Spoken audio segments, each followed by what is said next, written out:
এই নাও, আমি তোমাদেরকে এই জাদুর ড্রাগন বাড়িটি দিয়ে দিচ্ছি। এই জাদুর ড্রাগন বাড়ির মধ্যে তোমরা তোমাদের প্রয়োজনীয় সবকিছু পেয়ে যাবে। তোমাদের যখন যেটা খুশি সেটাই খেতে পারবে। তোমাদের মা ও মেয়ের কোনো অভাব থাকবে না। টুম্পা, আমি একটু বাজারে যাচ্ছি রে মা, তুই বাড়িতেই থাক আর সাবধানে থাকিস। আমি কিছুক্ষণ পরেই বাজারটা নিয়ে চলে আসব। ও মা, তুমি বাজারে যাচ্ছ? আমাকেও তোমার সাথে নিয়ে যাও না মা। বাজারে গিয়ে আমি তোমার সাথে বাজার করে নিয়ে আসবো। না রে টুম্পা, তুই বাচ্চা মেয়ে কেন বাজারে যাবি? আর বাইরে যে ভীষণ রোদ উঠেছে, এই গরমের মধ্যে তোকে বাজারে যেতে হবে না, তুই বাড়িতেই থাক। তুমি আমার মতো একটা ছোট বাচ্চাকে ঘরে একা রেখে যাবে? আমার ভয় করে না বুঝি? আমার ঘরে একা একা থাকতে ভীষণ ভয় লাগে। আমি ঘরে থাকতে পারবো না। তুমি আমাকে তোমার সাথে নিয়ে যাও। না রে টুম্পা, আমার কাছে যে বেশি টাকা নেই, তোকে বাজারে নিয়ে গেলে তুই যে এটা ওটা খাওয়ার জন্য বায়না ধরবি, আমি টাকা কোথায় পাবো বল? তুই বাড়িতেই থাক মা, কষ্ট করে তোকে বাজারে যেতে হবে না। আমি কিছু খেতে চাইবো না মা, প্রমিস। তুমি আমাকে নিয়ে যাও। বাড়িতে একা একা থাকলে আমার খুব ভয় লাগে। তুই বড্ড জেদি হয়েছিস টুম্পা। একা একা খেলতে যাস, তখন তোর ভয় লাগে না, বাড়িতে থাকতে ভয় লাগে। চল, আমি কিন্তু তোকে কিচ্ছু কিনে দেব না। এরপর টুম্পা তার মায়ের সাথে বাজারের দিকে চলে যায়। আর বাজারে গিয়ে টুম্পার মা যখন বাজার করছিল, তখন টুম্পা বাঘমামার দোকানের ড্রাগনগুলোর দিকে তাকিয়েছিল। ও মা, মা তোমাকে একটা কথা বলবো। বলো মা, আমার কথাটা শুনবে?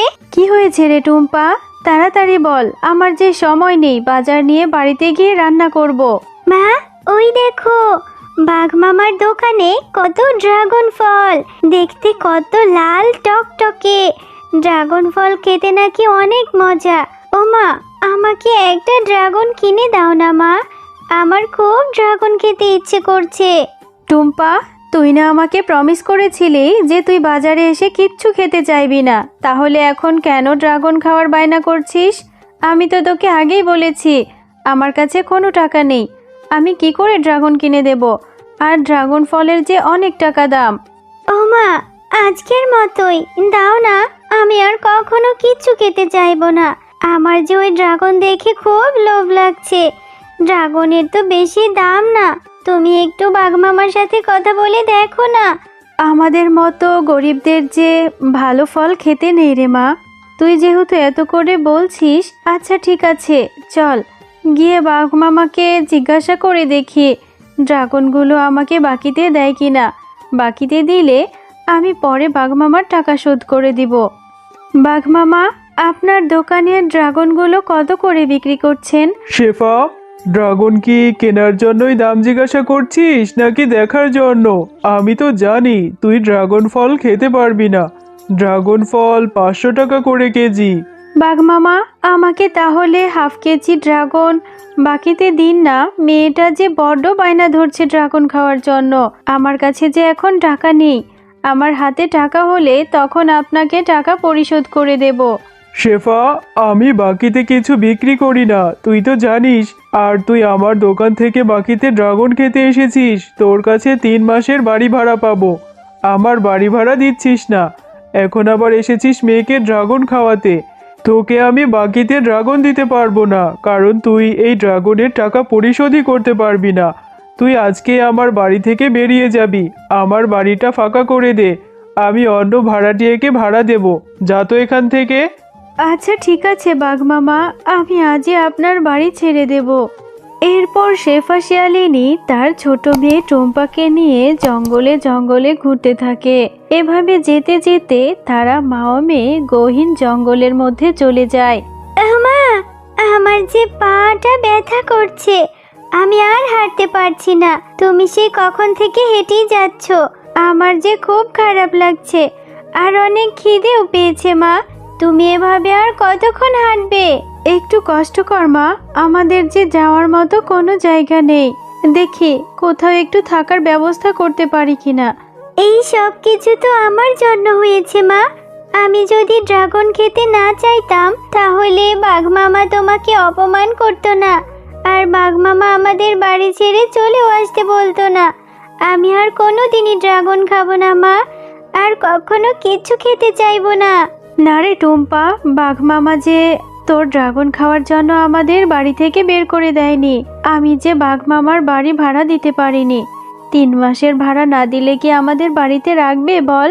আচ্ছা ঠিক আছে, তুই আর দুঃখ করিস না মা, চল ওই দিকটাতে গিয়ে দেখি। ওদিকে যদি কোনো বাড়িঘর থাকে তাহলে নিশ্চয়ই আমাদের আশ্রয় দেবে। এরপর তারা মা ও মেয়ে জঙ্গলের মধ্য দিয়ে আবার হাঁটতে থাকে। ও মা, এই জঙ্গলের মধ্যে কোথাও কোনো বাড়িঘর দেখতে পাচ্ছি না। তাহলে কি আমাদের এই জঙ্গলেই থাকতে হবে? এই জঙ্গলে যে অনেক বাঘ ভাল্লুক থাকে, আমার ভীষণ ভয় করছে মা। এখন আমরা কোথায় যাব? আর আমার যে ভীষণ ক্ষুধাও পেয়েছে। হ্যাঁ রে মা, তুই চিন্তা করিস না, নিশ্চয়ই আল্লাহ আমাদের একটা ব্যবস্থা করে দেবে। আল্লাহর উপর ভরসা রাখ মা। আয় এখানে একটু জিরিয়ে নি। ও মা, ওই যে দেখো দেখো, ওই গাছটাতে একটা ড্রাগন ঝুলে আছে। কত সুন্দর দেখতে ড্রাগনটা। ওই ড্রাগনটা আমার খুব খেতে ইচ্ছে করছে। মা, আমার যে অনেক খিদে পেয়েছে, ওই ড্রাগনটা আমাকে এনে দেবে? হ্যাঁ রে টুম্পা, তাই তো দেখছি। ওই লেবু গাছে কি করে ড্রাগন হলো? আর এই লেবু গাছটাতে একটাই ড্রাগন ঝুলে আছে। এটা নিশ্চয়ই আল্লাহর কুদরত। আচ্ছা ঠিক আছে, তোর যেহেতু এত খিদে পেয়েছে, আবার তোর ড্রাগনও খেতে ইচ্ছে করছে, তাহলে আমি ওই ড্রাগনটা তোকে ছিঁড়ে দেই। এরপর শেফা শিয়ালিনী সেই ড্রাগনটি ছুঁতেই সেই ড্রাগন থেকে অদ্ভুত একটা পরী বেরিয়ে আসে। এ কি, এটা তো দেখছি একটা পরী। পরী, তুমি এই ড্রাগন ফলের মধ্যে কি করে বন্দী ছিলে? সেটা অনেক ঘটনা, আমি তোমাদেরকে সবকিছু খুলে বলছি। একদিন আমি পরীকুল থেকে তোমাদের এই পশুকুলে চলে আসি। এই কি, এই পশুকুল তো দেখছি অনেক সুন্দর। চারিদিকে কত সবুজ, কত মনোরম সুন্দর পরিবেশ। যাই, আমি পশুকুলটা একটু ঘুরে ঘুরে দেখে আসি। আরে আরে, এই ফলগুলো দেখতে কত সুন্দর দেখাচ্ছে। নিশ্চয়ই এই ফলগুলো খেতে অনেক সুস্বাদু হবে। আমার যে ভীষণ ক্ষুধা পেয়েছে, আমি এখান থেকে কিছু সুস্বাদু ফল খেয়ে এরপর আমার ক্ষুধা নিবারণ করি। এরপর আমি সেই সুস্বাদু ড্রাগনগুলো খেয়ে সেই ড্রাগনের খোসাগুলো ফেলে দেই। আর সেই খোসাগুলো জঙ্গলের ধ্যানরত্ন থাকা এক তান্ত্রিকের গায়ের উপরে গিয়ে পড়ে। আরে, কার এত বড় সাহস আমার মাথার উপরে ঢিল ছুঁড়ে আমার ধ্যানটা ভঙ্গ করলো? আরে এই পরি, তোর এত বড় সাহস, তুই আমার মাথার উপরে ঢিল ছুঁড়েছিস? তান্ত্রিক বাবা, আমি যে ইচ্ছা করে ড্রাগনের খোসা আপনার মাথার উপর ফেলিনি। আমি পরিকুল থেকে এই পশুকুলে এসেছিলাম, আর এসে আমি এই ড্রাগন খেয়ে ক্ষুধা নিবারণ করে এই খোসাগুলো ফেলতেই আপনার মাথার উপর পড়েছে। আমার ভুল হয়েছে, আপনি আমাকে ক্ষমা করে দিন তান্ত্রিক বাবা। নিশ্চয়ই তুই আমার ধ্যান ভঙ্গ করার জন্য আমার গায়ে খোসা ফেলেছিস, এর জন্য তোকে শাস্তি পেতেই হবে। এরপর তান্ত্রিক বাবা আমার কথা বিশ্বাস করেনি।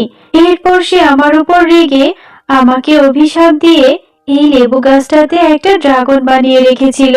আর সে বলেছিল যদি কোনো সহৃদয়বান ব্যক্তি এই ড্রাগনটা ছুঁয়ে দেয় তাহলে আমি এই ড্রাগন থেকে মুক্তি পাবো। তোমরা অনেক ভালো, তোমরা এই ড্রাগনটা ছুঁতেই এই ড্রাগন থেকে আমি মুক্তি পেয়েছি। পরি, তাহলে তো তোমার সাথে অনেক কিছু ঘটে গেছে। তুমি তাড়াতাড়ি তোমার পরিরাজ্যে ফিরে যাও। আমাদের এই পশুকুলে থাকলে তোমার না হলে আরো অনেক বিপদ হতে পারে। শেফা, তোমরা মা ও মেয়ে খুবই ভালো, তোমরা আমার উপকার করেছো, তাই আমি তোমাদেরকে সাহায্য করব। কিন্তু তোমরা মা ও মেয়ে এই গহীন জঙ্গলের মধ্যে কি করছো? তোমাদের দেখে যে ভীষণ দুঃখী মনে হচ্ছে। এরপর শেফা শিয়ালিনী পরীকে তাদের সাথে ঘটে যাওয়া সমস্ত ঘটনা খুলে বলতে থাকে। এই নাও শেফা, আমি তোমাদেরকে এই জাদু ড্রাগন বাড়িটি দিয়ে দিচ্ছি। এই জাদু ড্রাগন বাড়িতে তোমরা তোমাদের প্রয়োজনীয় সবকিছু পেয়ে যাবে। তোমাদের যা লাগবে সবকিছু চাইতে এই ড্রাগন বাড়ি দিয়ে দিবে। তোমাদের মা ও মেয়ের আর কোনো অভাব থাকবে না। তোমরা অনেক ভালো, তোমরা সব সময় অনেক ভালো থেকো। তোমাকে অনেক ধন্যবাদ পরি।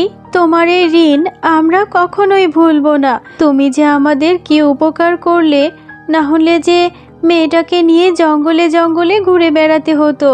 তোমাকে অনেক ধন্যবাদ শেফা। তোমাদের মা ও মেয়ের কারণে আমি আজকে মুক্ত হতে পেরেছি। তোমরা ভালো থেকো। এবার যে আমাকে ফিরে যেতে হবে, আমি চলে যাচ্ছি। মা দেখো, ওই পরীটা আমাদের একটা ড্রাগন বাড়ি দিয়েছে, আর আমরা এই ড্রাগন বাড়ি থেকে যা খুশি তাই খেতে পারবো। হ্যাঁ রে মা টুম্পা, আল্লাহ আমাদের উপর দয়া করেছে। চল এবার আমরা ড্রাগন ঘরে যাই, তোকেও কিছু খেতে দিই। ও বন্ধুরা, গল্পটি যদি ভালো লেগে থাকে চ্যানেলটিকে সাবস্ক্রাইব করে দাও, আর পাশে থাকা বেল আইকনটিতে প্রেস করে আমাদের পাশেই থেকো। ধন্যবাদ।